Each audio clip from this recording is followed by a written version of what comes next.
I'm stuck in a time loop. Over and over again, I live the same 4 months until the world ends and I die. And then I wake up and live it again. Every time I wake up on November the 3rd, 2020, the next 2.5 months are plagued with the escalation of already high partisan tensions resulting from a heavily contested election. The biased media heavily fuels the tensions. I've lived the same 4 months for over 3 years now, and I still can't tell you who won. The nation erupts on January 20th as two people claim the presidency of the most powerful country in the world. Both sides have half the nation backing them, even the military splits. January 20th is the day the war starts. By early February, the Civil War becomes a world war, as every major nation takes sides. For the next month, the deadliest battles in human history erupt all over the globe, the brunt of it all happening right here in my homeland. The first time I died was at the end of February. I'll admit I chose my side and joined the war. I was shot in the head. The second time, I thought I could ride out the war, but my apartment building caught fire. I had the choice to jump 12 stories to my death or burn in the fire. I jumped. The third time, I moved elsewhere, still intending to ride out the war. I can't tell you who fires the first nuclear missile, but one hit my city before anyone could flee. I died in the blast. The fourth time, I fled the city beforehand, just to die a far worse death from radioactive fallout. I've tried everything. I've moved to different locations and tried different strategies, just to die another horrible death. I've been blasted to pieces, shot in the head, burned to death, cooked to death by cancerous radiation, murdered, and even was once ravaged by a bear while trying to survive in the wilderness. I've killed myself too, just to wake back up on November 3rd.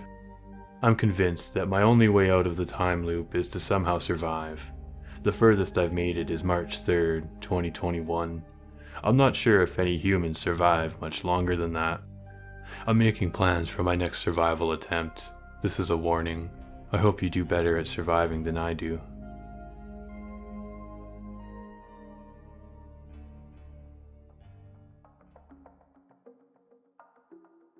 I've been watching the ants' nests for a few hours now. I like the way they scurry. They're busy, industrious, purposeful. Not like me. Lazy, my boss used to say. Apathetic, my dad called me. Depressed, my therapist said. But I stopped going to see him a few months ago. Too much effort, you know?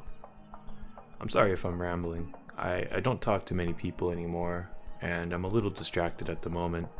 I just need to get this off my chest, as it were. I was having one of my bad days when I first sat down to watch the ants. It's kind of the day where everything is gray and dull, and no matter the weather, sounds are muffled and movement is slow and heavy, as though the world is underwater. I've had enough of these days to know that there's no escaping it once it starts. The only way through is to wait it out.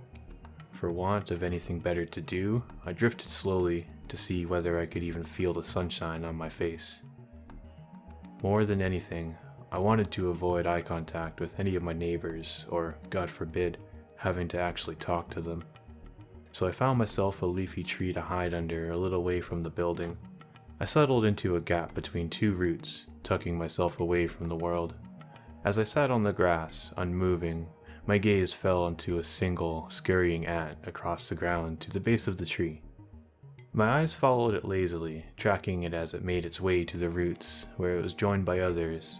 First 1, then 10, and then 100.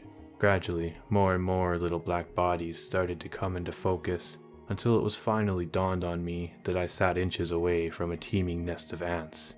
We've been having a real problem with them recently, me and the others on our block. Not that I keep up to date on the gossip. I hear people complaining on the corridor outside of my apartment. They come in through the walls somehow, and they infest everything. One lady talked about opening a bag of sugar and finding it absolutely full of them, little black dots that twitched and scurried up the side of the paper bag across her fingers. And they bite too. One of the little buggers got me in the kitchen the other day.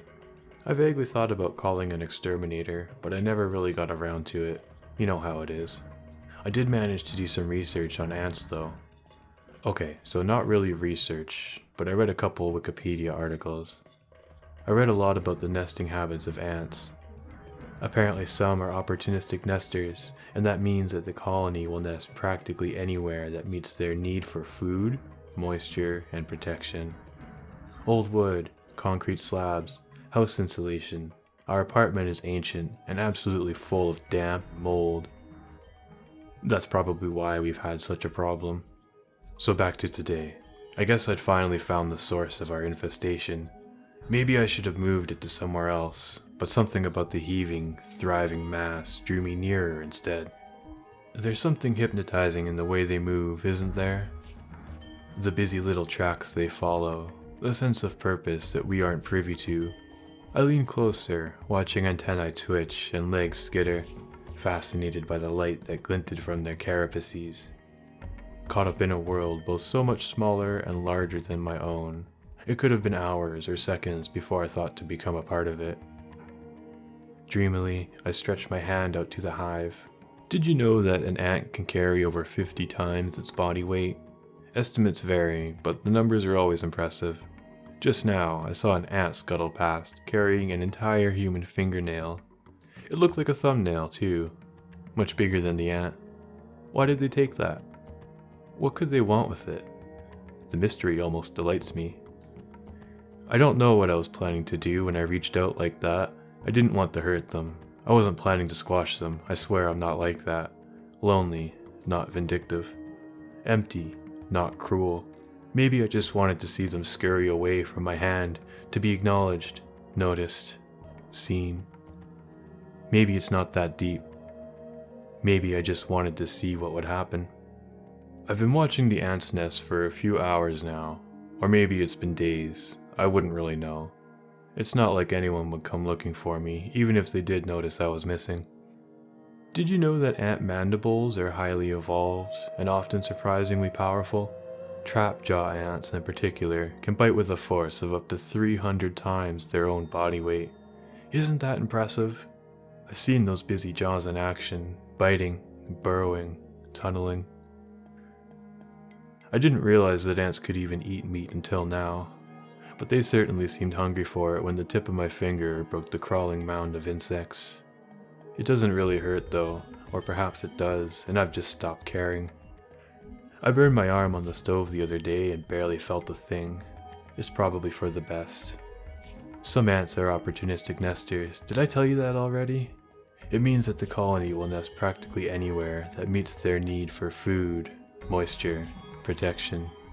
Old wood, concrete slabs, house insulation, a person, me. I didn't mean to invite them in when I stretched my hand out to that teeming mass of insects, but I'm not completely sure that I regret it either. They scurry up my legs and along my arms, and for the first time in a long time, I feel them in my flesh, hollowing out the fatty tissue beneath my skin. I feel them in the central chambers of my heart, scurrying in and out of the veins and valves. I feel them in the branching pathways of my lungs. I feel them in my bones, clicking and clawing and chewing. The ants burrow deep into the very core of me, and all I do is watch. Did you know that ants work together as a colony to construct masterpieces? People don't realize it, but they build the most incredible structures down there in the dirt. Thousands of tiny bodies working as one. They don't communicate either. They just know what needs to be done. I think it must be nice to have that kind of purpose. I was aimless before I sat down to watch the ants, but I almost think I could make peace with becoming a nest. At least it's something. Is it all the ants, or just these ones? I've no way of knowing, but maybe you should stay clear of any nest for a while, just to be safe. It's too late for me now, and besides, it would take so much effort to move. It took enough effort just to type this, and I'm not even sure why I bothered. Maybe I'm just hoping that someone can help me. Maybe I don't want anyone to follow in my footsteps. Maybe I just don't want to go through this alone. I should be frightened, I know that. I think that somewhere, deep, deep down, I'm afraid. But it's been so long since I really felt anything at all, and it's so hard to tell whether the crawling in my stomach is the terror or the swarm. It doesn't really matter. Easier just to let them have their way, I think. Easier just to let it happen. I've been watching the ants for a few hours now, but I don't think I'll be watching them for much longer. They've almost reached my eyes.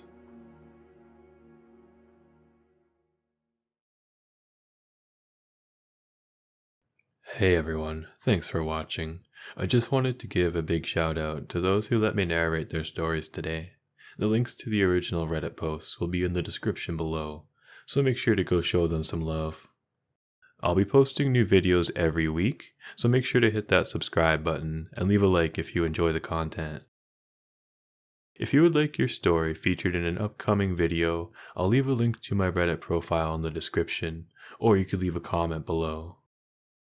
Thank you all so much for watching, and I'll catch you in the next one.